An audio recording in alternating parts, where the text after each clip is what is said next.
Sometimes the cruelest thing a person can do is leave a child behind. And sometimes the greatest mercy comes from the most unexpected heart. Out in the desert beyond the Pecos River, a little girl sits alone in the sand. The outlaws who raised her just rode away, leaving her with nothing but a torn dress and eyes too old for her 8 years. She doesn't cry or call after them. She just waits. Barrett Rourke finds her there. He's the richest cattleman in 3 counties, cold as winter and twice as hard. Never wanted children, never needed them, built his fortune on cattle deals and breaking stubborn men. But something about this quiet little soul stops him cold. When he brings her home to his grand ranch, the whole town whispers, "What's a man like Barrett doing with a castaway child?" But as the seasons pass, both the hardened rancher and the brave little girl discover something neither expected to find. What happens when 2 broken hearts learn they might just be the family each other needs? Before we jump back in, tell us where you're tuning in from. And if this story touches you, make sure you're subscribed, because tomorrow I've saved something extra special for you. Barrett Rourke had built his empire 1 stubborn acre at a time, wresting prosperity from land that had broken lesser men. His ranch stretched beyond the horizon in 3 directions, a testament to 30 years of shrewd dealing and iron will. The Rourke brand, a simple R enclosed in a circle, marked cattle across half of West Texas, and his name carried weight in bank offices from San Antonio to Denver. On this particular morning, Barrett stood on his wraparound porch, silver pocket watch gleaming in his palm. The timepiece had belonged to his father, though he tried not to dwell on that particular inheritance. 6:30 sharp, time to ride the south pasture. Routine anchored his days like fence posts anchor wire, each hour planned and purposeful. His boots echoed across polished hardwood as he moved through the grand house. Persian rugs from far-off lands cushioned his steps, and oil paintings of pastoral scenes adorned walls that had never known a woman's touch. The dining room table could seat 12, though Barrett couldn't remember the last time more than 1 chair had been occupied. He preferred solitude to the messy complications of human company. "Morning, Mr. Rourke." Jake Martinez touched his hat brim as Barrett approached the stable. The foreman had worked the ranch for 15 years, a steady hand with horses and an even steadier tongue when it came to keeping ranch business private. Gray streaked his temples now, and deep lines mapped the years of squinting into desert sun. "South pasture needs checking," Barrett said, accepting the reins of his black gelding. "That fence line by Willow Creek already sent Tommy out that way. Said he'd report back before noon." Jake's weathered hands moved with practiced efficiency, adjusting the saddle cinch. "You thinking of riding somewhere else today?" Barrett paused, 1 boot in the stirrup. Jake knew him well enough to read the subtle signs, the way Barrett's jaw tightened when routine felt particularly hollow, the distant look that crept into his eyes when the big house echoed too loudly with emptiness. Thought, "I might check the eastern boundary. Haven't been that way in months." Exactly why it needs checking. The eastern boundary stretched into the harshest part of Barrett's holdings, where scrub brush gave way to genuine desert and water became a precious commodity. It wasn't practical grazing land, but Barrett had purchased it anyway, partly for the mineral rights, mostly because owning it meant no one else could. The morning sun climbed steadily as Barrett guided his mount across familiar terrain. Mesquite and sage dotted the landscape, punctuated by the occasional barrel cactus standing sentinel against the endless sky. This was honest country, Barrett reflected. It demanded respect and gave nothing without a fight. Much like himself, as the terrain grew more desolate, Barrett found his thoughts drifting to the silver watch tucked in his vest pocket. His father had carried it during better days, before gambling and whiskey had carved away everything that mattered. Before he'd ridden out one winter morning and never returned, leaving 12-year-old Barrett to face the world with nothing but debt and bitter lessons about trusting others. The memory still carried sharp edges after all these years. Barrett had sworn then that he'd never depend on anyone, never be vulnerable to another person's choices. He'd built his fortune by keeping his word to himself, by maintaining careful distance from anything that might threaten his hard-won security. The sound reached him before the sight. A child's voice, clear as desert air, singing something soft and wordless. Barrett reined in his horse, scanning the horizon until he spotted her. She sat in a patch of shade, cast by a large boulder, small legs drawn up to her chest, arms wrapped around her knees. Her dress had once been blue, Barrett guessed, though sun and hard use had faded it to something closer to grey. Dark hair fell in tangles around a face that belonged on a porcelain doll, if porcelain dolls could look so achingly serious. Barrett's first instinct was to turn around. This wasn't his concern, wasn't his responsibility, but something kept him watching as the child lifted her head and stared directly at him, with eyes that held far too much knowledge for someone so young. She didn't call out or wave, didn't run toward him or away, just sat there, assessing him with the same careful attention he might give to a potential business partner. The quality of her stillness struck him, not the frozen terror of prey, but the patient watchfulness of someone who had learned early that survival meant reading situations carefully. Barrett dismounted slowly, keeping his movements deliberate and non-threatening. "You lost, child?" "No, sir." Her voice carried the careful politeness of someone taught to respect adults, even strangers. "I'm exactly where I'm supposed to be, and where might that be?" She considered the question with the gravity of a judge weighing evidence. Waiting. For what? For whatever comes next. The answer hit Barrett with unexpected force. He'd heard similar words from his own lips during the dark months after his father's abandonment, when each day had meant choosing between hope and resignation. This child possessed the same quiet endurance he remembered from his own reflection in those days. "How long you been waiting?" "Since yesterday morning." "Maybe longer." "Hard to tell when the sun goes away." Barrett crouched down, bringing himself closer to her eye level. Up close, he could see the careful way she held herself, the dignity that poverty and hardship couldn't quite touch. Her dress might be torn and faded, but she wore it like royalty might wear ermine. "You hungry?" The slightest hesitation before she shook her head. Pride, Barrett recognized. He'd worn the same stubborn mask as a boy, thirsty. Another pause, longer this time. Basic need warring with caution. "I have water," Barrett said gently. "And food, if you change your mind about being hungry." He returned to his horse and retrieved his canteen, moving slowly so she could track his movements. When he offered it to her, she accepted it with both hands, drinking deeply but carefully, someone who understood that water was precious and might not come again soon. "What's your name?" "Tilly." She handed back the canteen with a small nod of thanks. "I'm Barrett. Barrett Rourke." If the name meant anything to her, she didn't show it. She simply studied his face with that same careful attention, as if memorizing details for future reference. "The people who left you here," Barrett said. "They coming back?" "No, sir." "Don't expect they are." "Family?" "Not anymore." The words carried a finality that made Barrett's chest tighten unexpectedly. He recognized the tone, the same flat certainty he'd used as a boy when people asked about his father.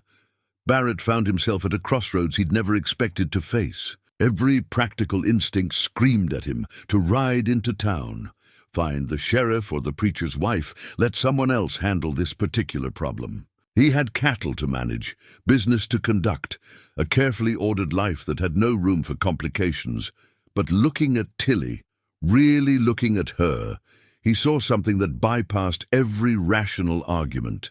Saw himself maybe as he might have been if someone had stopped to offer water instead of pity. Saw courage wrapped in careful dignity, strength disguised as stillness. "Well," Barrett said finally, standing and dusting off his knees. "Can't leave you sitting out here in the sun. Liable to get sunstroke."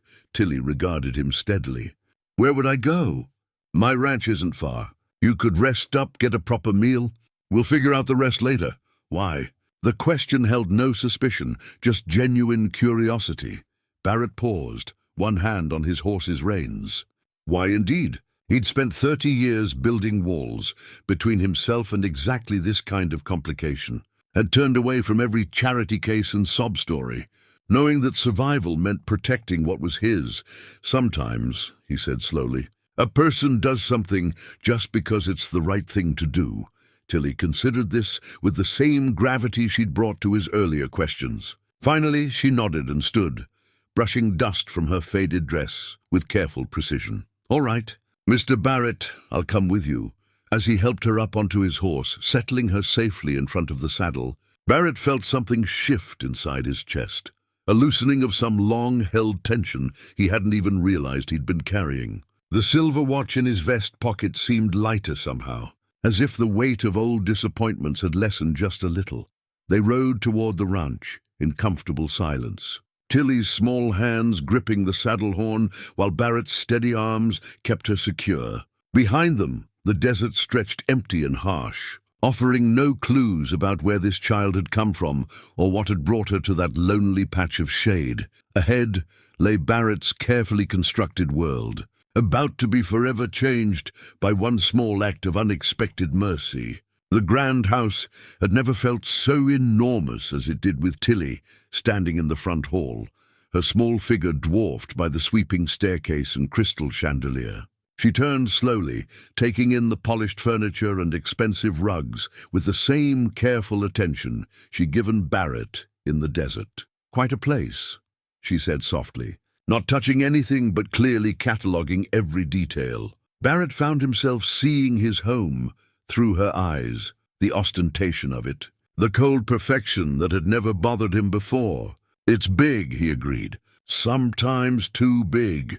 Mrs. Henderson, the housekeeper who came twice weekly from town, had prepared the guest room upstairs. Barrett led Tilly up the wide stairs, their footsteps echoing in the vast space. The room he showed her was larger than most family homes, with a four-poster bed that could have slept 6 children her size. "This is yours," Barrett said, opening the heavy drapes to let in afternoon light. "For as long as you need it." Tilly stood in the doorway, not crossing the threshold. In her torn dress and dusty skin, she looked like a wildflower that had somehow found its way into a formal garden. "It's very fine," she said carefully. "Too fine for someone like me." "Nonsense." Barrett surprised himself with the firmness in his voice. "Nothing here is too fine for you." That first week passed in a delicate dance of adjustment. Barrett had never shared his space with anyone, had never considered the small rituals of caring for another person. Meals became awkward affairs, with Tilly sitting carefully at the massive dining table, using her napkin with precise manners that spoke of careful upbringing. She never asked for anything, never complained or demanded attention. Instead, she moved through the house like a ghost, respectful and nearly invisible. Barrett found himself listening for her footsteps, checking to make sure she was eating, wondering what thoughts moved behind those 2 serious eyes. Jake proved invaluable during those first days. While Barrett fumbled with the basics of childcare, the foreman stepped naturally into the role of gentle grandfather, showing Tilly around the ranch and explaining the daily routines with patient kindness. "She's got good instincts with the animals," Jake reported on the 3rd day. "Horses trust her right off. That's not something you can teach." It was on Sunday morning that everything changed. Barrett had driven Tilly into town for church, not from any particular religious conviction, but because it seemed like something a responsible guardian should do. The small community of Cedar Flats buzzed with whispered conversations as they entered the white-painted sanctuary. Barrett felt the weight of curious stares as he guided Tilly to his usual pew. He'd expected some attention. His sudden appearance with a child was bound to generate gossip. What he hadn't anticipated was the particular quality of the whispers that followed them. After the service, as they stood on the church steps, the talk grew less subtle. "Poor little thing," Mrs. Abernathy said to her companion, her voice pitched just loud enough to carry. "Taken in like a stray cat. Mark my words, she'll be nothing but trouble for a man like Barrett Rourke." "Charity cases always are," agreed Mrs. Patterson. "He has no idea what he's getting himself into.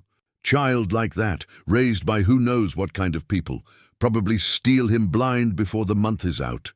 Barrett felt his jaw tighten. But before he could respond, he noticed the way Tilly had gone very still beside him. Her face showed no emotion, but her small hands were clenched into fists at her sides. course. What does Barrett know about raising children? Mrs. Abernathy continued. Man's been alone so long, he's forgotten how to be around decent folks. Probably thinks he can just throw money at the problem and make it go away. If you ask me, said Tom Bradley, the banker's son, the whole thing's unnatural. Men like that taking in some foundling. Makes you wonder what his real motives are. That was too much. Barrett stepped forward. Every muscle in his body coiled for confrontation, but Tilly's small hand on his arm stopped him cold. When he looked down at her, he saw something that nearly broke his heart, a look of resigned acceptance, as if cruel words were nothing more than she'd expected. "It's all right, Mr. Barrett," she said quietly. "I'm used to people talking." The simple dignity in her voice, the way she protected him even while absorbing their poison, hit Barrett harder than any physical blow. This child, this brave, battered little soul, was trying to shield him from the consequences of his own kindness. "No," Barrett said, his voice carrying across the church steps with deadly quiet. "It's not all right." He turned to face the gathering crowd, his reputation for cold ruthlessness serving him well. The conversations died as people recognized the dangerous stillness that had made Barrett Rourke such a formidable businessman. "Let me make something clear," he said, each word precise as a rifle shot. "Tilly is under my protection now. Anyone who has something to say about that arrangement can take it up with me directly. Anyone who thinks they can speak poorly of her in my hearing will discover exactly how unforgiving I can be when properly motivated." The silence stretched uncomfortably. Barrett was known for his fair dealing, but also for his long memory when it came to slights and betrayals. Few people in Cedar Flats were eager to test either his patience or his resources. That evening, as Barrett tucked Tilly into the enormous bed, she spoke for the first time about the conversation. "They're not wrong, you know," she said softly. "I am trouble. People like me usually are." Barrett sat down on the edge of the bed, choosing his words carefully. "What kind of people do you think you are, Tilly?" The kind that gets left behind. The matter-of-fact way she said it nearly undid him. He saw in her the same careful armor he'd worn as a boy, the protective shell that turned vulnerability into strength, abandonment into self-reliance. "Well," Barrett said finally, "you're not getting left behind here. Not by me."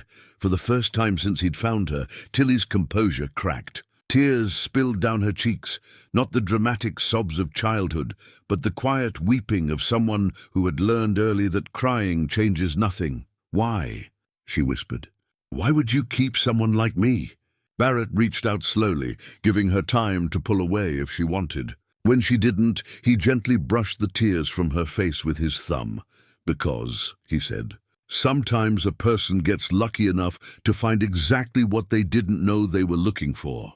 That night, as Barrett sat in his study with a glass of whiskey, he pulled out his father's silver pocket watch. The timepiece caught the lamplight, its engraved surface reflecting years of careful maintenance, despite the bitter memories it carried. For 30 years, he'd carried this reminder of abandonment, of the casual cruelty that adults could inflict on the young and vulnerable. Tonight, for the first time, he wondered if it might mean something different, not just a symbol of what he'd lost, but a reminder of what he could choose to protect, hidden away in the pocket of her torn dress.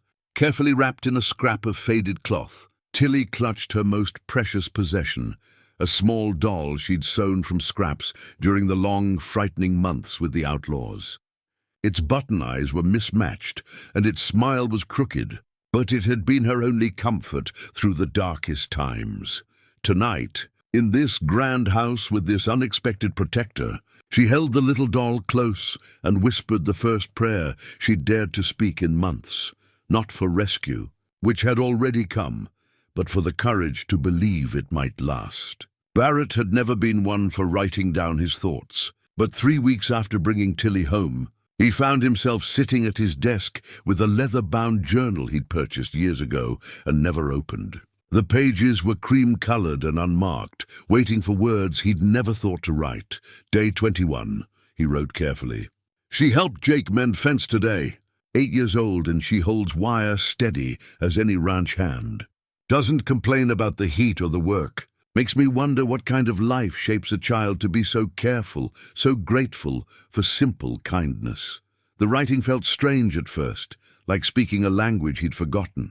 But as the days passed, Barrett found himself returning to the journal each evening, trying to make sense of the changes happening in his carefully ordered world. Day 25. Found her in the kitchen before dawn, trying to cook breakfast. Said she wanted to earn her keep. Had to explain 3 times that she doesn't need to earn anything here. Not sure she believes me yet. The memories came easier when he wrote about them. Fragments of his own childhood that he'd buried so deep he'd almost convinced himself they were someone else's story. His father, Daniel Rourke, had been a different man before the gambling took hold. Before disappointment soured his dreams of building something lasting, Barrett remembered mornings when his father would lift him onto a horse, barely broken, teaching him to read the land and understand the animals with patience and gentle humor. Those had been good days, filled with the promise that the Rourke name would mean something solid and enduring. But promises, Barrett had learned, were as fragile as spring frost. The gambling debts came first in small amounts, a few dollars lost to friendly card games in town, then larger sums borrowed against future cattle sales. Finally, desperate bets made with money they didn't have on horses that couldn't run fast enough to outpace his father's mounting desperation. Day 28. Tilly asked about the ranch brands today. Showed her how the iron works, explained about marking what's yours. She said it made sense to her, knowing what belongs where. Wish I'd learned that lesson earlier than I did. The night his father left remained sharp in Barrett's memory, despite the years. No dramatic goodbye or tearful explanation, just an empty bed in the morning, and a note saying he'd gone to find work in California. Barrett had waited 6 months before accepting that work in California was just another name for running away. The bank had come for the land within a year. Barrett, barely 13 and stubborn as a wounded bull, had watched strangers catalog everything his family had built. Every horse, every piece of equipment, every acre that had carried the Rourke brand. They'd left him with nothing but his father's silver watch and a bitter education in how quickly a life could collapse. Day 32. Took Tilly to see the new foals today. She has a gift with animals. They sense something gentle in her, even after everything she's been through. Makes me think about resilience, about how some people find ways to stay soft in a hard world. The years between 13 and 30 had been dedicated to one purpose, making sure he'd never be that vulnerable again. Barrett had worked ranches across 3 states, learning every aspect of the cattle business while saving every penny he could spare. He'd taught himself to read contracts and assess land values, to negotiate prices and evaluate breeding stock. When he'd finally saved enough to buy his first 100 acres, Barrett had chosen the land carefully, good water, strong grass, close enough to rail lines for shipping cattle, but far enough from town to avoid unwanted attention. He'd built slowly and deliberately, never borrowing more than he could pay back in 6 months, never trusting his fortune to anything beyond his own judgment. The strategy had worked better than he dared hope. Within 10 years, the Rourke brand marked cattle across 5,000 acres. Within 20, Barrett owned more land than his father had ever dreamed of, commanded more respect than Daniel Rourke had ever earned. But success, Barrett was learning, could be its own kind of prison. He'd built walls so high and thick that nothing could threaten what he'd created, and nothing could reach him either. Day 35. Tilly's nightmares are getting worse. Jake says she cries out in her sleep, words we can't understand. Today, I found her sitting by the window at dawn, watching the horizon like she's expecting someone to come riding up. Asked her about it, but she just said some dreams take time to fade. Barrett set down his pen and walked to the window of his study. Outside, the ranch spread under starlight, peaceful and secure. Somewhere in the big house, Tilly was sleeping, or trying to sleep, in a bed larger than any room she'd probably known before coming here. He thought about the careful way she moved through the house, never taking anything for granted, always ready to pack her few possessions and move on if circumstances changed. It was the behavior of someone who'd learned early that stability was temporary, that safety was always conditional. Barrett recognized the pattern because he'd lived it himself. Even now, 30 years later, he still woke some mornings expecting to find notices of foreclosure tacked to his door. Still caught himself calculating how quickly he could liquidate assets if disaster struck. Day 38. She asked me today if I ever get lonely in such a big house. Didn't know how to answer that. Been alone so long, I'd forgotten it was a choice, rather than just the way things are. Starting to remember what it feels like to have someone to worry about, someone whose happiness matters more than your own comfort. The journal had become more than just a record of daily events. It was becoming a conversation with himself, a way of examining thoughts and feelings he'd spent decades avoiding. Writing about Tilly meant writing about his own past, confronting the scared boy he'd buried under years of careful control. Tomorrow, Barrett decided he would ask Jake to take Tilly to see the horses up close. She'd been watching them from a distance, clearly fascinated, but too cautious to approach without invitation.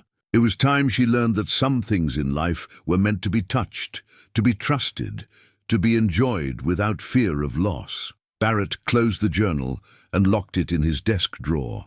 Outside his window, the ranch slept under an endless canopy of stars, more peaceful than it had ever been. For the first time in 30 years, Barrett Rourke wasn't alone with his thoughts, wasn't the only heartbeat echoing through the empty halls of his grand house. It was a feeling that both terrified and comforted him in equal measure. The package arrived on a Tuesday morning, delivered by the same merchant who supplied Barrett's business suits and formal wear. Inside the carefully wrapped box lay a pair of riding boots, crafted from the finest leather and sized precisely for a small girl's feet. Barrett had commissioned them 3 weeks earlier, working from careful measurements he'd taken while Tilly slept. He found her in the kitchen, helping Mrs. Henderson prepare lunch with the serious concentration she brought to every task. When Barrett presented the box, Tilly's eyes widened with something approaching wonder. "For me?" she asked, as if the concept of receiving gifts was still foreign territory. "Can't learn to ride properly in bare feet," Barrett said, trying to keep his voice casual. "Safety issue, really." Tilly lifted the boots from their tissue paper with reverent care, running her small fingers over the smooth leather and intricate stitching. They were beautiful things, crafted with the same attention to detail that Barrett demanded in all his business dealings. But sized for dreams rather than practicality. "They're the finest things I've ever owned," she whispered. Barrett felt something twist in his chest at the awe in her voice. These boots, which had cost him less than he'd spend on a casual dinner in San Antonio, represented luxury beyond her previous experience. The realization made him both protective and profoundly sad for all the simple pleasures this child had been denied. "Try them on," he suggested. The boots fit perfectly, transforming Tilly's careful walk into something closer to confidence. She took a few experimental steps, then looked up at Barrett with the first completely unguarded smile he'd seen since finding her in the desert. "Now," Barrett said, "let's see about that riding lesson." Jake had prepared Buttercup, the gentlest mare in Barrett's string, a golden palomino with infinite patience and a sweet disposition. The horse stood quietly as Barrett helped Tilly into the saddle, her new boots fitting perfectly into the stirrups. "Easy now," Jake coached from the ground. "She'll follow your lead, but she needs to trust you first. Talk to her. Let her know you're there." Tilly's hands found the reins with surprising natural grace. "Hello, Buttercup," she said softly. "I'm Tilly. I promise I'll be careful with you." The mare's ears swiveled forward, responding to the gentle tone. Under Jake's careful instruction, Tilly learned to guide the horse around the corral at a walk, her face lighting up with each successful turn and transition. Barrett watched from the fence rail, surprised by the intensity of his emotions. Seeing Tilly laugh, really laugh, with pure joy instead of careful politeness, awakened something in him he'd thought permanently buried. This was what happiness looked like, he realized. This was what he'd been missing in his perfectly ordered, emotionally sterile existence. "She's a natural," Jake observed, joining Barrett at the fence. "Horse knows it too." Animals can sense when someone has the gift. The gift. Some folks are born knowing how to talk to horses, how to make them feel safe. It's not something you can teach. Either you have it or you don't. That little girl's got it in spades. Over the following weeks, riding became the highlight of Tilly's days. Each morning after breakfast, she would sit on the porch steps, already wearing her boots, waiting for Barrett or Jake to announce it was time for her lesson. Her progress was remarkable. Within a month, she was riding independently around the small corral, and Jake had begun discussing the possibility of trail rides. But the ranch held more than horses. Barrett's operation required constant attention to fences, water sources, and cattle health. What surprised him was Tilly's eagerness to learn about every aspect of ranch life. She followed Jake on his daily rounds, asking endless questions about animal care, land management, and the 100 small tasks that kept a large operation running smoothly. "Why do you move the cattle to different pastures?" she asked one afternoon as they checked the north fence line. "Got to let the grass rest," Jake explained patiently. "Take too much from one place, and pretty soon you got nothing left to take. Land needs time to heal itself." Tilly absorbed this information with the same careful attention she gave to everything else. Barrett, riding beside them, found himself seeing his own operation through fresh eyes. For years, he'd viewed the ranch primarily as a business enterprise, a carefully balanced equation of inputs and outputs designed to generate maximum profit. But watching Tilly discover the rhythms of ranch life, the way she delighted in finding a new calf, worried over a horse with a stone bruise, or celebrated the simple pleasure of fresh eggs from the henhouse, reminded Barrett why he'd fallen in love with this life in the first place. It wasn't just about the money, though financial security remained important to him. It was about being part of something larger than himself, about stewarding land and animals with respect and care, about building something that could endure beyond his own lifetime. The first real crisis came on a hot afternoon in late summer. Barrett was in town conducting business when Jake rode up to the bank at a gallop, his face grim with urgency. "Cattle scattered from the south pasture," Jake reported. "Something spooked them bad. Maybe 20 head running loose toward the river." Barrett's mind immediately went to predators.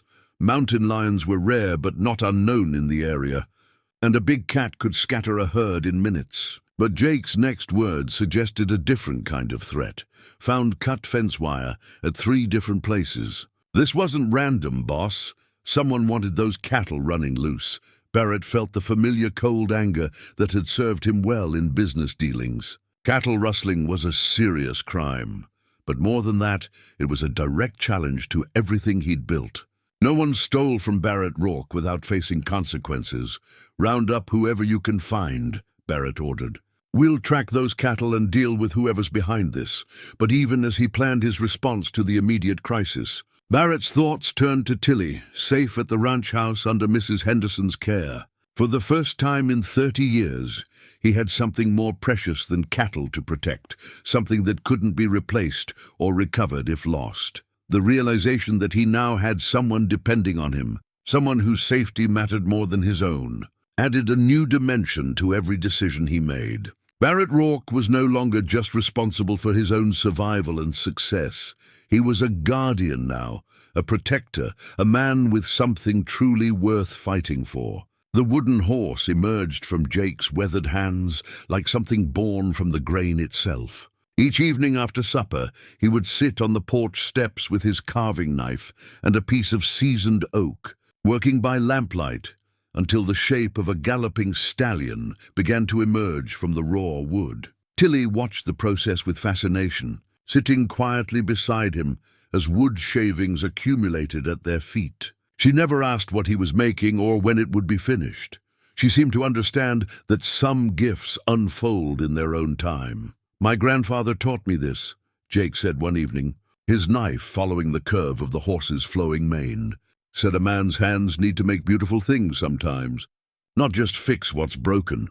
Barrett, reviewing ledgers on the porch swing, found himself listening to their quiet conversations with unexpected contentment. The sound of voices in the evening air, The gentle rhythm of Jake's carving, Tilly's occasional soft laughter, these had become the soundtrack of his life, filling spaces he hadn't realized were empty.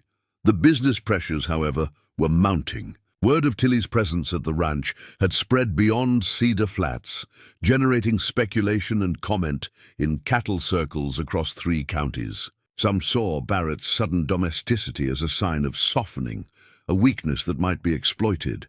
Marcus Whitman, who owned the neighboring spread to the east, had been particularly vocal about his concerns. At the monthly Cattlemen's Association meeting, he'd suggested that Barrett's distraction with charitable work might affect his business judgment. "Man starts taking in strays," Whitman had said, his voice carrying clearly across the meeting hall. "Makes you wonder what other poor decisions he might make. Partnership in the railroad shipping contract requires steady leadership, not someone whose attention is divided."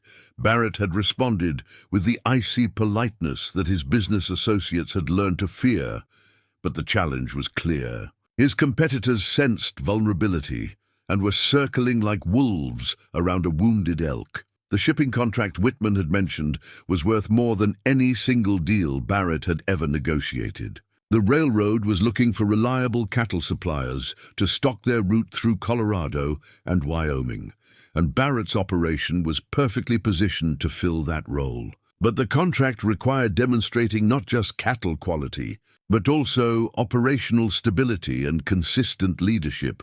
"They're testing you," Jake observed one evening as they discussed the latest round of subtle provocations. "Seeing if having Tilly here has changed you somehow.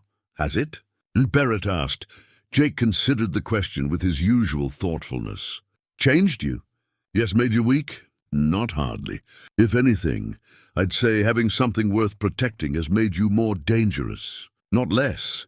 The observation proved prophetic 3 days later, when Barrett discovered someone had been tampering with his fence lines again. This time the damage was more systematic, not random vandalism, but a deliberate attempt to force his cattle onto Whitman's land, creating the kind of boundary dispute that could tie up resources in legal battles for months. Barrett's response was swift and precisely calculated. Instead of confronting Whitman directly or involving the sheriff, he quietly hired 2 additional ranch hands, men with reputations for loyalty and competence in difficult situations. He also began a careful review of property records, looking for any irregularities in Whitman's land, claims that might prove useful in future negotiations. But it was Tilly who provided the most unexpected advantage in Barrett's business difficulties. Her presence at the ranch had attracted the attention of Mary Caldwell, the new schoolteacher who had arrived in Cedar Flats that fall. Mary was a refined woman from back east, university-educated and progressive in her views about childhood education. She'd heard about the foundling Barrett had taken in, and had approached him about providing proper schooling for Tilly. "Every child deserves education," Mary had said during their first meeting, her earnest brown eyes reflecting genuine concern. "Particularly a bright child like Tilly. I've observed her during church services. She's remarkably intelligent and eager to learn." Barrett had been skeptical at first. Formal education had played little role in his own success, and he worried that exposing Tilly to more townspeople might subject her to additional gossip and unkindness. But Mary's obvious sincerity and Tilly's enthusiastic response to the idea had eventually won him over. The arrangement proved beneficial beyond Barrett's expectations. Not only did Tilly thrive under Mary's patient instruction, but the teacher's presence in his life began to soften some of the community's harsher judgments about his domestic arrangements. Mary Caldwell was respected for her education and moral character. Her approval of Barrett's guardianship carried significant weight with the more reasonable members of Cedar Flats society. More importantly, Barrett found himself genuinely enjoying Mary's company. She was intelligent without being condescending, cultured without being pretentious, and she possessed a gentle humor that complemented Tilly's serious nature perfectly. "You've given that child something precious," Mary told him one afternoon as they watched Tilly practice her letters at the kitchen table. "Stability, safety, the chance to be a child instead of just a survivor." Barrett felt heat rise in his chest at the simple praise. He'd spent 30 years earning respect through business acumen and financial success, but Mary's quiet approval meant more to him than any contract or cattle deal. The evening Jake finished the wooden horse. He presented it to Tilly with the same ceremony he might use for signing an important document. The carving was beautiful, every detail perfect, from the flowing mane to the powerful muscles captured in mid-gallop. "It's for you," Jake said simply. "Something to remember that you belong here now." Tilly accepted the gift with tears in her eyes, holding the wooden horse as if it were made of spun gold. "It's the most beautiful thing anyone's ever made for me," she whispered. Barrett watched the exchange from his study window, feeling a tightness in his throat that had nothing to do with the evening dust. This was what family looked like, he realized. Not blood relationships or legal obligations, but chosen connections forged through daily kindness and mutual care. But even as happiness settled around them like a warm blanket, Barrett couldn't shake the feeling that their peaceful existence was temporary. Twice in the past week, strangers had been asking questions in town, casual inquiries about newcomers to the area, particular interest in any families with young children. The questions might be innocent, might be nothing more than the normal curiosity that followed any significant change in a small community. But Barrett's survival instincts, honed through years of careful vigilance, whispered warnings he couldn't quite dismiss. Something was coming. He could feel it in the way the horses grew restless at night, in the subtle changes in routine that suggested someone was watching the ranch from a distance. Barrett Rourke had built his fortune by trusting those instincts, by preparing for threats before they materialized. Now he had more than money and land to protect. He had a family to keep safe. Tilly found the photograph while dusting Barrett's study, tucked behind a stack of ledgers, like a secret waiting to be discovered. The image was faded with age, showing a woman with gentle eyes and dark hair, arranged in the fashion of 20 years past. She wore a simple dress and held herself with quiet dignity, her smile suggesting warmth and infinite patience. "Mr. Barrett?" Tilly called softly from the doorway when he returned from town that afternoon. "I found something while cleaning." She held out the photograph with careful reverence, as if understanding instinctively that she held something precious. Barrett's face went very still when he saw what she'd discovered. "That's my mother," he said quietly, taking the picture with hands that trembled almost imperceptibly. "Margaret Rourke. She died when I was 11. Tilly studied his face with the same careful attention she brought to everything else. "She looks kind." She was. Barrett sank into his leather chair, the photograph resting in his palms like a fragile bird. "The kindest person I ever knew. Used to read to me every night before bed, stories about brave knights and distant kingdoms. Made even the darkest tales seem hopeful somehow. What happened to her?" The question came so gently that Barrett found himself answering before his usual defenses could engage. "Fever took her one winter. Started as a cold, turned into something the doctor couldn't fight. She held on for 3 weeks, long enough to make me promise I'd take care of my father." Barrett had never spoken about his mother's death to anyone, had buried those memories so deep that even thinking about them required conscious effort. But something about Tilly's presence, her own experience with loss perhaps, made the words come easier than they ever had before. "Did you take care of your father?" "I tried." Barrett's voice carried the weight of old failure.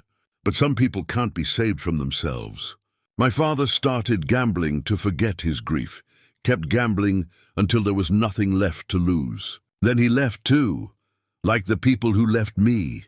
The simple statement hung in the air between them, creating a bridge of shared understanding. Barrett looked at this small girl who'd experienced abandonment just as he had, who carried her own burden of being left behind by those who should have protected her. "Yes," he said. "Like that." Tilly moved closer to his chair, her small hand resting lightly on his arm. "But you didn't become like him. You built something good instead of running away." The observation struck Barrett with unexpected force. He'd spent 30 years defining himself in opposition to his father's weakness. But he'd never considered that his choices might be seen as courage rather than mere stubbornness. Sometimes, Barrett said slowly, the best way to honor the people we've lost is to become the kind of person they believed we could be. That evening, Barrett did something he hadn't done since childhood. He told Tilly a bedtime story, not from a book, but from memory, one of the tales his mother had shared during those precious moments before sleep claimed him. Once upon a time, he began, his voice rusty with disuse, but growing stronger as the words returned. There was a kingdom where the bravest knights weren't the ones with the strongest swords, but the ones with the kindest hearts. Tilly listened with rapt attention, her wooden horse clutched against her chest, as Barrett wove a tale of courage and compassion that his mother had once used to chase away his own childhood fears. The business pressures continued to mount as Barrett's competitors pressed their advantage. Marcus Whitman had enlisted 2 other ranchers in his campaign to undermine Barrett's credibility, spreading whispers about distracted leadership and questionable judgment. The railroad contract was slipping away, potentially costing Barrett hundreds of thousands of dollars in lost revenue. But instead of feeling weakened by these challenges, Barrett found himself responding with a clarity and purpose he'd never experienced before. His mother's photograph now sat prominently on his desk, a daily reminder of the values that should guide his decisions. Protecting Tilly had given him something worth fighting for, beyond mere financial gain. Mary Caldwell proved instrumental in navigating the social aspects of Barrett's difficulties. Her position as schoolteacher gave her insight into community dynamics, and her growing affection for both Barrett and Tilly motivated her to help defend their unconventional family. People fear what they don't understand, Mary explained during one of their evening conversations on the porch. They see a successful bachelor suddenly caring for a foundling child, and they assume it must be temporary, a whim that will pass when the novelty wears off. And what do you see? Barrett asked. Mary's smile was warm with certainty. I see a man who's finally found his purpose.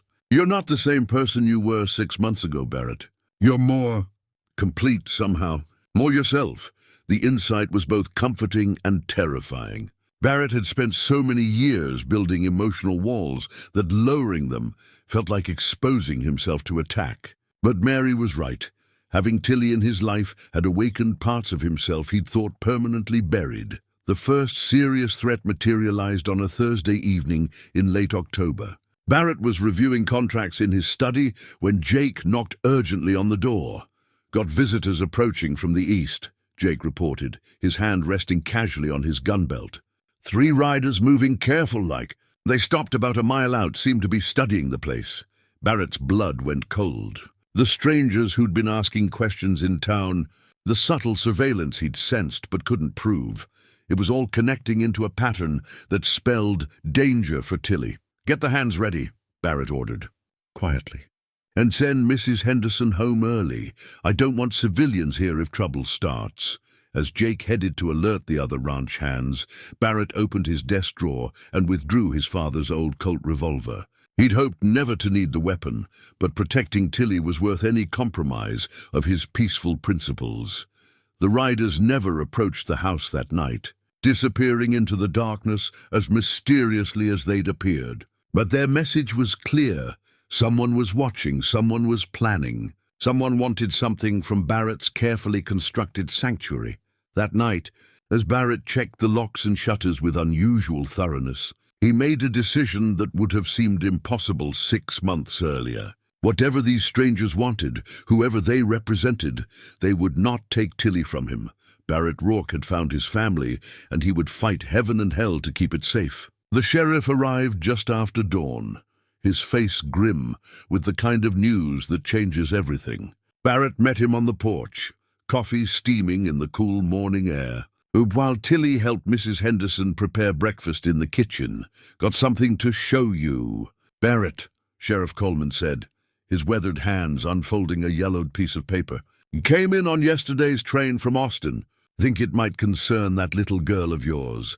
The wanted poster was professionally printed, the kind distributed by Pinkerton detectives and federal marshals. At the top, in bold letters, it read, "Missing Elizabeth Hartwell, age 8, daughter of murdered banker Samuel Hartwell." Below the text was a detailed description that matched Tilly perfectly. Dark hair, serious eyes, approximately 8 years old. Last seen in the company of unknown men near the town of Millfield. Barrett's hands went very still as he read the details. Samuel Hartwell had been president of the Millfield Savings Bank, a respected businessman with no known enemies. 6 months ago, he and his wife had been found shot dead in their home, their personal safe emptied of both cash and important documents. Their daughter Elizabeth had vanished without a trace. Rewards $5,000, Sheriff Coleman noted. Posted by the girl's uncle in Dallas. Says she's the only heir to a substantial fortune. Her father had invested in railroad stock and mineral rights, worth a considerable sum, according to the bank authorities. Barrett felt the world shift beneath his feet. Tilly Elizabeth wasn't just an abandoned foundling. She was a wealthy heiress whose family had been murdered for money, whose inheritance made her a target for anyone ruthless enough to kill for profit. "The description fits," the sheriff continued, "and the timing's right. If those outlaws who had her were the ones who killed her parents, they might have kept her alive to find out where the family kept additional assets. Children sometimes know about hiding places, family secrets that adults overlook. She never mentioned any of this," Barrett said slowly. "Might not remember, or might be too scared to talk about it. Trauma does strange things to memory, especially in children. But if she is Elizabeth Hartwell, those men who abandoned her aren't going to stay gone forever. $5,000 in reward money, plus whatever inheritance they think she can lead them to, that's worth killing for." Barrett's mind raced through the implications. The strangers asking questions in town, the riders watching his ranch from a distance. They weren't random threats. They were hunters, methodically tracking their prey, waiting for the right moment to reclaim what they saw as their property. "What do you recommend?" Barrett asked. "Send word to Dallas. Let the uncle know we found her. He's got legal claim as next of kin and the resources to protect her properly. Those killers won't dare touch her once she's with family in a big city." The suggestion hit Barrett like a physical blow. Everything in him recoiled from the idea of handing Tilly over to strangers, even relatives with legal rights. She belonged here now, was part of his family in ways that mattered more than blood or law. But as he looked at the wanted poster again, Barrett forced himself to consider what was best for Tilly rather than what he wanted for himself. If her uncle could provide better protection, better opportunities, a life free from the constant threat of violence, didn't she deserve that chance? That afternoon, Barrett sat Tilly down in his study for the most difficult conversation of his life. He showed her the wanted poster gently, watching her face for any sign of recognition or fear. "Do you remember any of this?" he asked softly. "Remember being Elizabeth Hartwell." Tilly studied the poster with the same careful attention she brought to everything else. Slowly, tears began to form in her eyes, not the wild grief of fresh trauma, but the quiet sorrow of old wounds reopening. "I remember Mama reading me stories," she whispered, "and Papa lifting me up to see over the bank counter. I remember hiding in the pantry when the bad men came, staying quiet like Mama told me. They were looking for something, shouting about money and papers. What happened after that? They found me eventually. Took me with them because they said I knew where Papa kept his special box. But I didn't know, I was just a little girl. They kept asking and asking, getting angrier when I couldn't tell them. Finally, they got tired of dragging me around and left me in the desert." Barrett felt rage building in his chest. Cold, controlled fury at the men who had destroyed this child's family and then abandoned her when she couldn't give them what they wanted. But underneath the anger was a deeper fear. If these men learned that Elizabeth Hartwell was alive and potentially accessible, they would come for her with deadly intent. "There's an uncle in Dallas," Barrett explained carefully. "Your father's brother. He's been looking for you, offering a reward for information about what happened." Tilly's small hands clenched in her lap. "Are you sending me away?" The question cut straight through Barrett's heart. He saw the fear in her eyes, not fear of physical danger, but the deeper terror of abandonment. of being passed from one caretaker to another like unwanted cargo. I don't want to, Barrett said honestly. But I need to think about what's safest for you. Those men who killed your parents, they're still out there. And if they learn you're here, I won't tell them about Papa's box, Tilly said with fierce determination. I promised myself I wouldn't, no matter what they did to me. What box, sweetheart? The one in the floor of our parlor.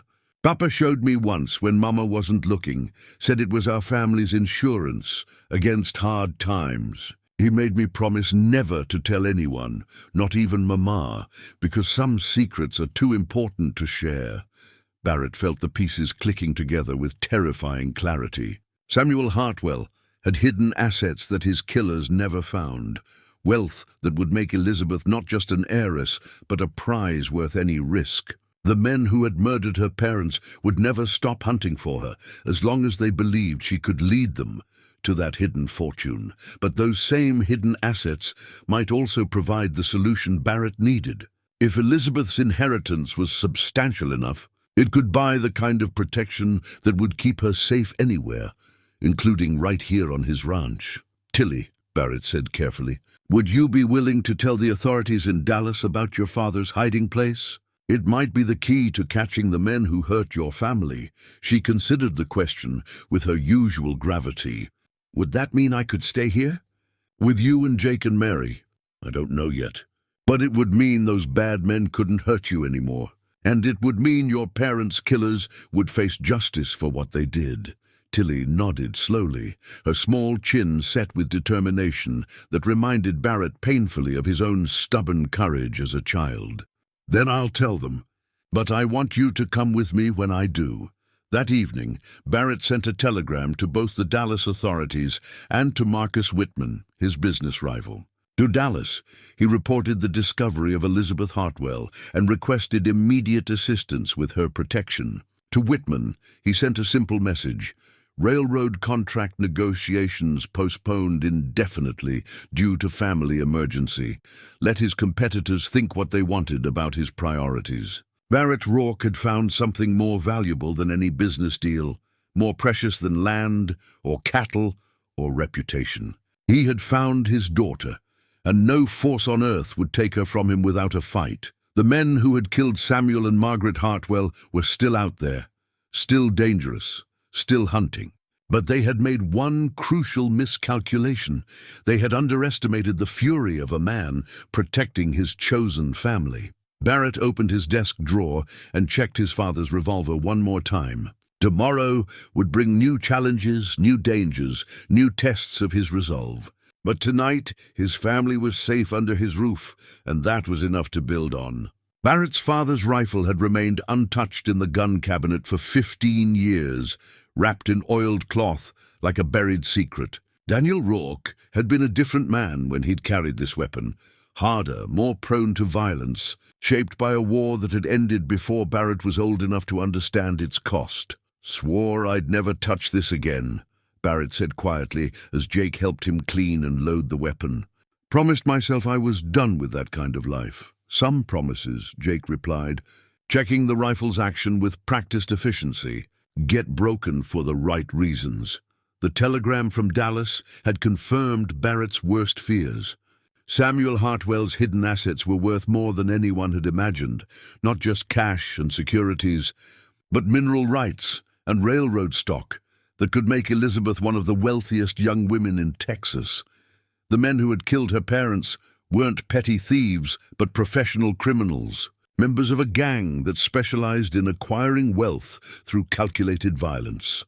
More troubling was the news that 2 members of this gang had been spotted in towns within 50 miles of Barrett's ranch. They were closing in, following some trail that had led them from Elizabeth's original hiding place to Cedar Flats. Sheriff can't spare more than 1 deputy, Barrett told his assembled ranch hands as they gathered in the main barn that evening.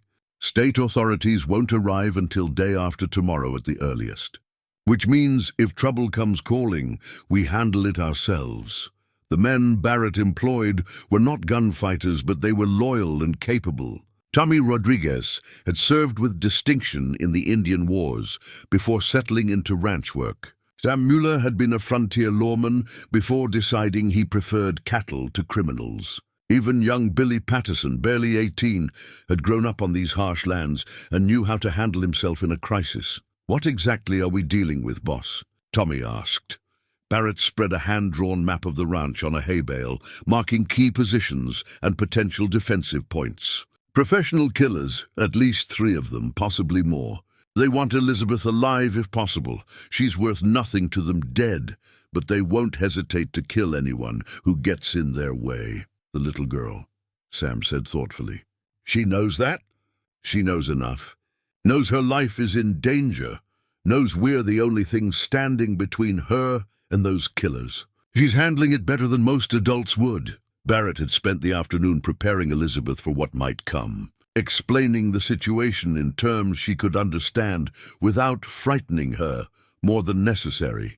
Her response had been typical of her remarkable character, calm acceptance coupled with quiet determination to do whatever was needed to help protect her new family. "Mr. Barrett," she had said with grave seriousness, "I know those bad men are coming for me, but I'm not going to let them hurt you or Jake or anyone else because of me. If they get close, I'll go with them, so you'll be safe."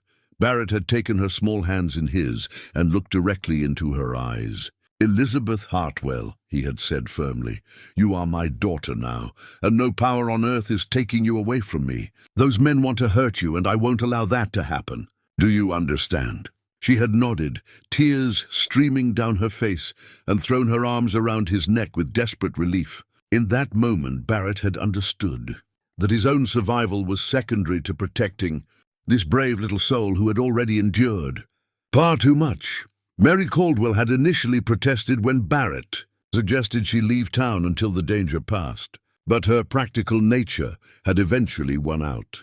She would take the afternoon stage to San Antonio, carrying with her a letter from Barrett to Elizabeth's uncle in Dallas, outlining the situation and requesting immediate assistance. "Promise me you'll be careful," Mary had said as Barrett walked her to the stage depot. "Elizabeth needs you alive, not martyred." "I'll be careful," Barrett had assured her. "But I won't be passive. These men have taken enough from that child. They won't take any more." As evening approached, Barrett positioned his men at strategic points around the ranch buildings. Tommy took the barn with its clear view of the main approach road. Sam stationed himself in the bunkhouse, covering the eastern approach. Billy remained mobile, responsible for watching the horses and maintaining communication between positions. Barrett himself would stay in the main house with Elizabeth, the rifle loaded and ready beside the front door. Jake would position himself in the kitchen, covering the back entrance and serving as Elizabeth's last line of protection if the main defenses were breached. "Remember," Barrett told his men during their final briefing, "these aren't honorable opponents. They'll use any advantage they can find. Darkness, distraction, threats against innocent people. Stay alert, trust your instincts, and don't hesitate to shoot if you feel threatened." As full darkness settled over the ranch, Barrett sat with Elizabeth in his study, the familiar routine of their evening reading providing an anchor of normalcy in the midst of looming danger. She had chosen one of his mother's old books, a collection of fairy tales that Barrett Rourke had read to young Barrett decades earlier. "Once upon a time," Barrett began, his voice steady despite the tension thrumming through his body, "there was a princess who lived in a castle surrounded by brave knights who would protect her from any dragon that dared approach." Elizabeth curled against his side, clutching her wooden horse with one hand and gripping Barrett's arm with the other. "Will the knights really keep the princess safe?" she asked quietly. "Always," Barrett promised, though his eyes never stopped scanning the windows. "That's what knights do. They protect the people they love, no matter what." The first sign of trouble came at midnight, when the horses in the corral began moving restlessly, their ears pricked toward the eastern ridge. Jake appeared in the study doorway, his weathered face grim in the lamplight. "Something's got the animals spooked," he reported quietly. "Could be coyotes, but my gut says otherwise." Barrett nodded, gently extracting himself from Elizabeth's sleepy embrace. "Stay here with her. Keep the door locked, and don't open it for anyone but me." He retrieved his father's rifle and stepped onto the front porch, every sense alert to the night sounds around his property. The moon was nearly full, casting silver light across the ranch buildings and creating deep shadows. Where danger might hide, a lantern signal flashed once from Tommy's position in the barn, the agreed-upon sign that movement had been spotted on the main road. Barrett responded with his own lantern, acknowledging the warning and alerting the other men to prepare for contact. The waiting was the hardest part.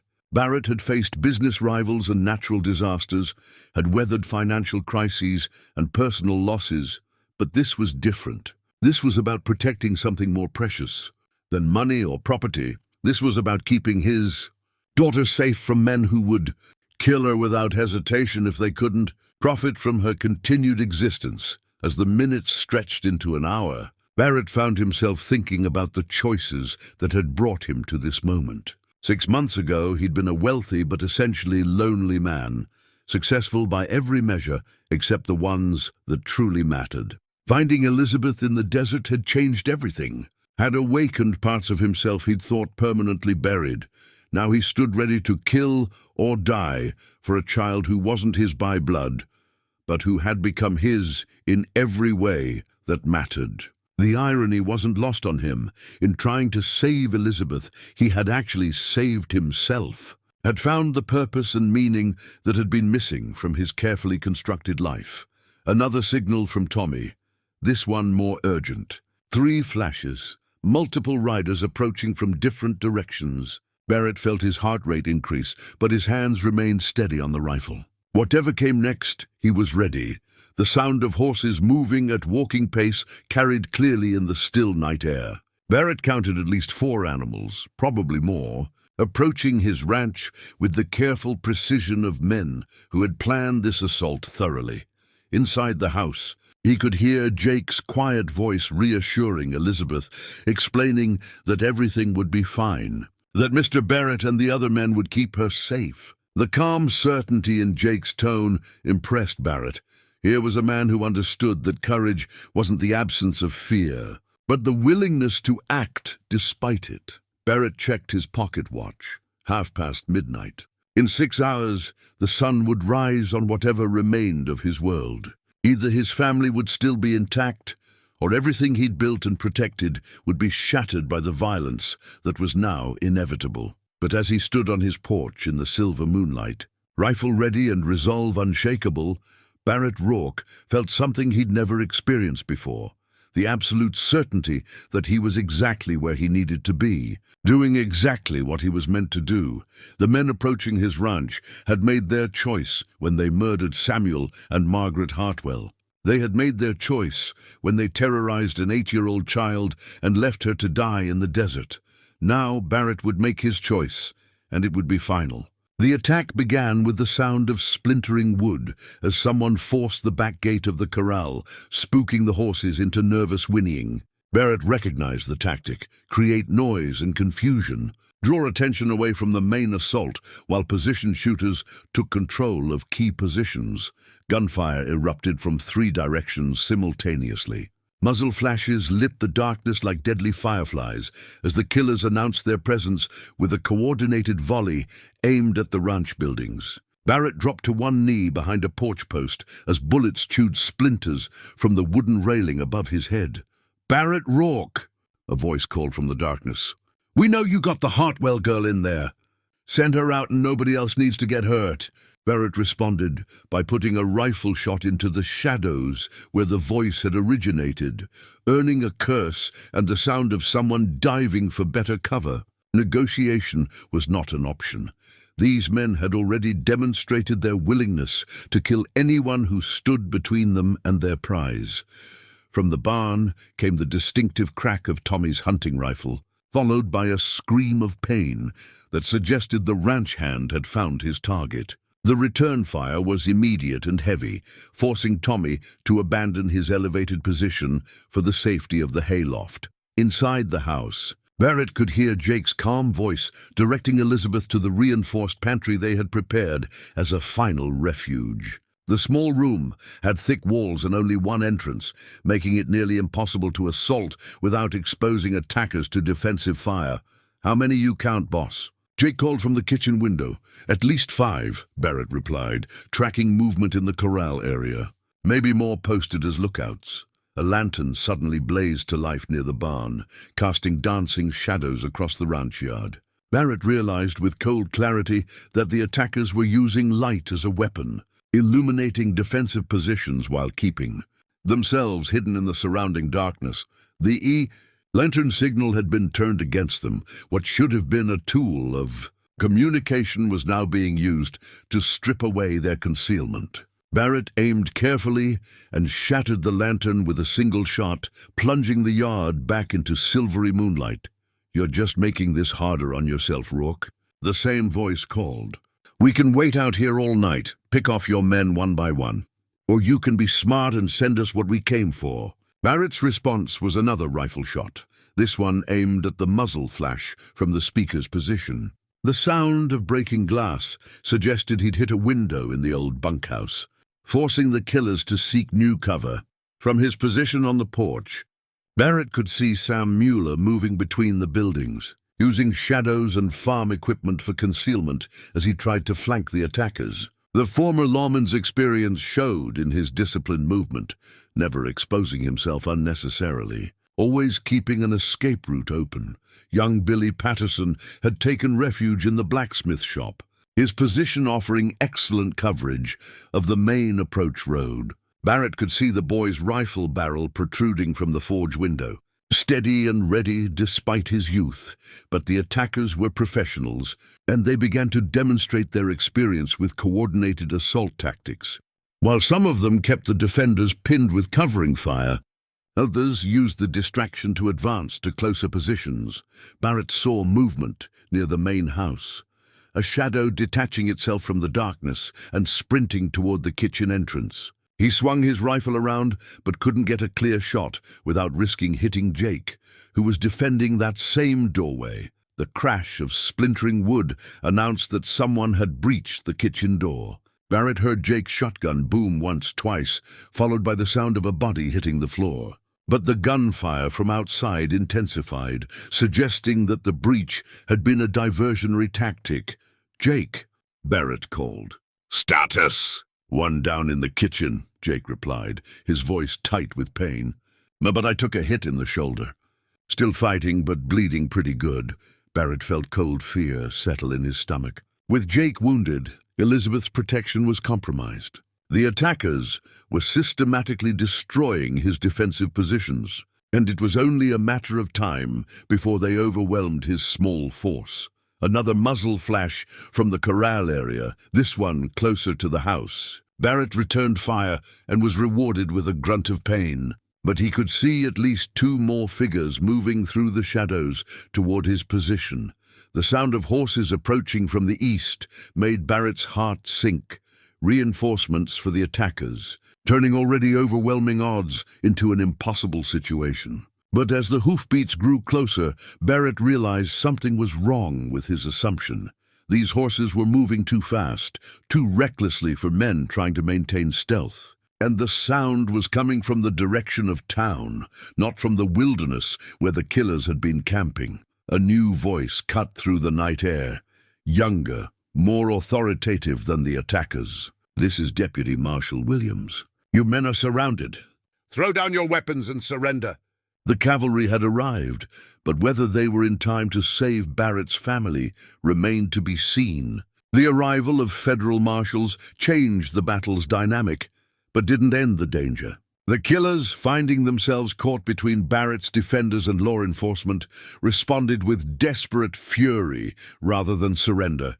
"They got us pinned," one of the attackers shouted. "Take the girl and fight our way out." Barrett heard boots thundering across the kitchen floor.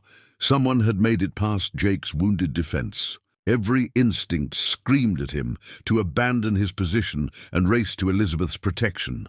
But exposing himself to the shooters outside would only ensure that no one could help her. "Elizabeth," Barrett called. "Stay in the pantry. Don't come out no matter what you hear." From inside the house came the sound of furniture being overturned, of men searching room by room for their prize. Barrett could hear Jake's labored breathing as the foreman tried to mount a defense despite his wounded shoulder. Then Elizabeth's voice cut through the chaos. High and clear and absolutely fearless. "You leave Mr. Barrett alone. You leave my family alone." Barrett's heart nearly stopped. She had emerged from her hiding place, was confronting armed killers with nothing but 8-year-old courage and fierce loyalty. In that moment, he understood that Elizabeth had chosen to protect him just as he had chosen to protect her.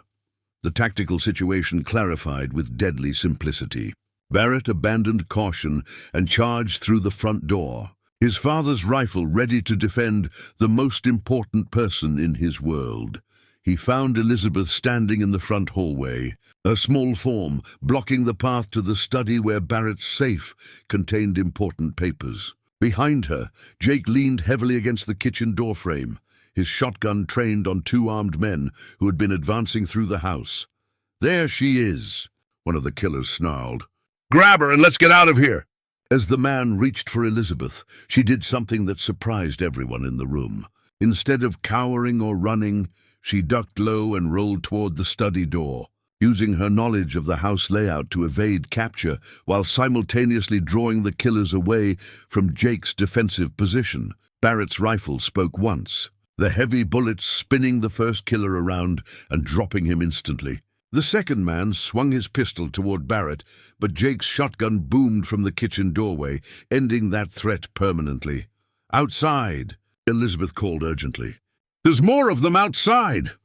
Through the broken kitchen door, Barrett could see muzzle flashes as the remaining attackers engaged the federal marshals in a running gun battle. But at least 2 killers were unaccounted for, and Barrett's protective instincts told him the immediate danger hadn't passed. His intuition proved correct when a window in the study exploded inward, glass shards flying as someone crashed through from outside. Barrett spun toward the new threat, but Elizabeth was already moving, using her small size and intimate knowledge of the house to stay ahead of the reaching hands that sought to capture her. "The back stairs," Barrett shouted, recognizing her plan. "Go!" Elizabeth darted toward the narrow servants' staircase that led to the 2nd floor, her wooden horse clutched in one hand as she climbed with desperate speed. Barrett followed, knowing that the upper floor offered better defensive positions, but also potential traps if the killers surrounded the house. The man who had crashed through the study window was right behind them, his heavy boots pounding on the wooden steps. Barrett turned and fired point blank, the rifle's muzzle flash illuminating a scarred face twisted with murderous intent. The killer tumbled backward down the stairs, his pistol clattering across the hallway floor. From the upper floor window, Barrett could see the gun battle in the ranch yard reaching its conclusion. The federal marshals had superior numbers and professional training, and the surviving killers were being systematically hunted down among the outbuildings. But the most dangerous moment came when Barrett heard Elizabeth gasp from the bedroom where she had taken refuge. He rushed to the doorway and found her backed against the window, facing a killer who had climbed up the outside wall with the desperate agility of a cornered animal. End of the line. "Little girl," the man snarled, his pistol trained on Elizabeth's chest. "You're coming with me, and if your protector tries to stop me, you'll die right here." Barrett raised his rifle, but the angle was wrong. Any shot risked hitting Elizabeth. The killer grinned with savage triumph, recognizing the tactical advantage he'd gained. "That's right, Rourke. Lower that rifle, or watch her blood paint these fancy walls." Elizabeth looked directly at Barrett, her young face calm with trust and determination. "It's all right, Mr. Barrett," she said quietly. "I know what to do." Before Barrett could stop her, Elizabeth threw herself sideways toward the heavy wooden dresser, using her small size to roll behind its protective bulk. The killer's shot went wide, splintering wood instead of flesh. Barrett's rifle fired a heartbeat later, ending the last threat to his family with grim finality. In the sudden silence that followed, Barrett heard the most beautiful sound in the world, Elizabeth's voice, steady and unharmed, calling his name from behind the dresser. 3 months later, Barrett stood in the same courthouse where he'd once negotiated cattle contracts, but this time the business was far more personal. The adoption papers lay spread across the judge's desk. Official documents that would transform Elizabeth Hartwell into Elizabeth Rourke by legal decree, as well as love. "Mr. Rourke," Judge Harrison said formally, "do you understand the lifelong commitment you're undertaking? This child will be your legal daughter in every sense, with all the rights and responsibilities that entails." "I understand completely, Your Honor," Barrett replied. "Elizabeth has been my daughter in every way that matters since the day I found her. These papers just make it official."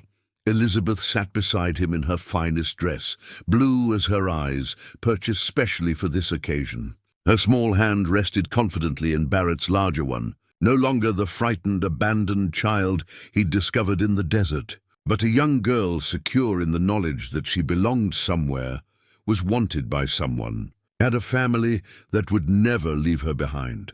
The legal proceedings had been complex, but ultimately successful. Elizabeth's uncle in Dallas had proven to be a decent man, genuinely concerned for his niece's welfare, but practical enough to recognize that she was thriving in her new environment. Her inheritance had been substantial, more than enough to ensure her future education and security, but Barrett had refused any financial benefit from the arrangement. "The money belongs to Elizabeth," he had insisted during the negotiations. "When she comes of age, she can decide how to use it. Until then, I'm perfectly capable of providing for my daughter's needs." The gang that had murdered Samuel and Margaret Hartwell was finished. 3 members had died during the attack on Barrett's ranch. 2 more had been captured and would face trial for multiple murders. And the leader had been tracked down by federal marshals in New Mexico territory. Justice, long delayed, had finally found its mark. Jake's shoulder had healed cleanly, though he complained about stiffness when storms approached.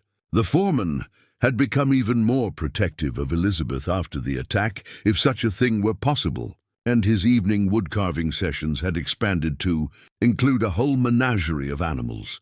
For her growing collection, Mary Caldwell had returned from San Antonio with a proposal that surprised no one except Barrett himself. Their courtship had accelerated through shared danger and mutual concern for Elizabeth's welfare, and Barrett had discovered that opening his heart to one person made it easier to trust another. "Elizabeth needs a mother," Mary had said with characteristic directness, "and you need a wife. I happen to need a family. Seems like a practical arrangement." "And love?" Barrett had asked. Mary's smile had been radiant with certainty. "Love was never in question, Barrett Rourke. The only question was whether you'd be brave enough to accept it." Their wedding was planned for the following spring, a simple ceremony in the Cedar Flats Church with Elizabeth serving as maid of honor. The whole town would attend, Barrett suspected, not from any particular affection for him, but because everyone wanted to see how the story of the abandoned girl and the cold-hearted venture would finally end. The business rivalries that had once seemed so important had resolved themselves through Barrett's changed priorities. Marcus Whitman still controlled the railroad shipping contract, but Barrett had discovered that financial success meant little without people to share it with. His ranch remained profitable, his cattle healthy, his land secure, but these were now means to an end rather than ends in themselves. That evening, as autumn painted the Texas sky in shades of gold and crimson, Barrett sat on his porch with Elizabeth curled against his side, reading from the same book of fairy tales his mother had once shared with him. The wooden horse Jake had carved rested in Elizabeth's lap, worn smooth by constant handling and cherished beyond any store-bought toy. Once upon a time, Barrett read, his voice warm with contentment, there was a kingdom where the bravest knights weren't the ones with the strongest swords, but the ones with the kindest hearts. Like you, Elizabeth said softly. Like all of us, Barrett corrected. Jake, Mary, even Tommy and Sam and Billy. Everyone who chooses to protect the people they love instead of just protecting themselves. Elizabeth considered this with her characteristic gravity. Do you think my real parents would be happy? But me being adopted by you, I mean? Barrett closed the book and pulled her closer, choosing his words carefully. I think your parents loved you enough to want you safe and happy no matter what that looked like. I think they'd be proud of how brave you've been, how you've turned tragedy into something beautiful. I miss them, Elizabeth admitted. But I'm not sad anymore. Not the way I used to be. That's how healing works, Barrett explained. The love doesn't go away, but the hurt gets smaller. And sometimes, if we're very lucky, we find new love to help fill the empty spaces. As the stars emerged in the darkening sky, Barrett reflected on the journey that had brought them to this moment. A year ago, he'd been a successful but essentially empty man, wealthy in everything except what truly mattered. Finding Elizabeth in the desert had saved them both, she from abandonment and danger, he from a life of careful isolation and emotional poverty.